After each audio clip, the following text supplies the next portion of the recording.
Volodymyr Zelenskyy will speak at the meeting of the UN Security Council and at the meeting of the Parliamentary Assembly.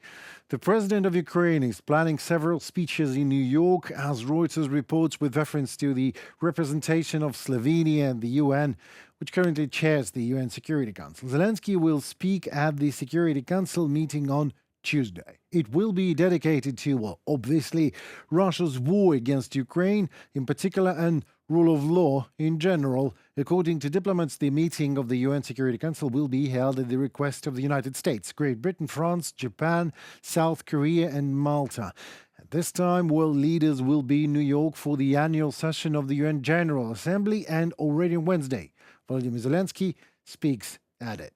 Voice of America writes about it just as well as other media. At the same time, British representatives say that the meetings of the leaders will gather at UN General Assembly in September in New York will be exactly the place to agree on key issues of further support for Ukraine in the fight against Russian aggression. Again, obviously, but in particular, it will be also about the consent of some states that supply Ukraine with so-called long-range weapons to use them long-range weapon against targets deep in Russia territory, from where Russia inflicts always bloody and always destructive attacks on Ukrainian cities.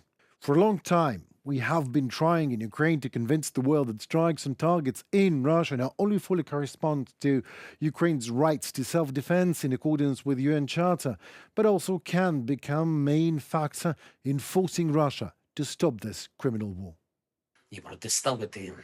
The only way to counter this terror is with a systematic solution, and this solution is long-range capabilities, enabling us to destroy Russian military aircraft at their bases. This is an obvious, sensible decision. We have already explained to our all partners why Ukraine truly needs sufficient long-range capabilities, and every such Russian strike, every instance of Russian terror proves that long-range capabilities are necessary and the range must be sufficient. We are expecting corresponding decisions, especially from the United States, the United Kingdom, France, Germany, Italy. Everyone whose resolve can help save lives.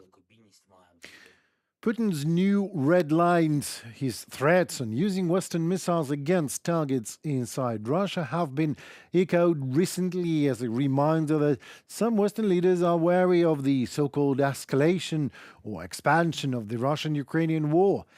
It is how democracy speaks, yes. With different voices, we know that in Ukraine. Still, it is good to know that more and more leaders, we hear the voices of them, of those who say that Kiev should get everything it needs from its international partners to defend itself and force Moscow to give up hopes of a Russian victory being put to the war of attrition.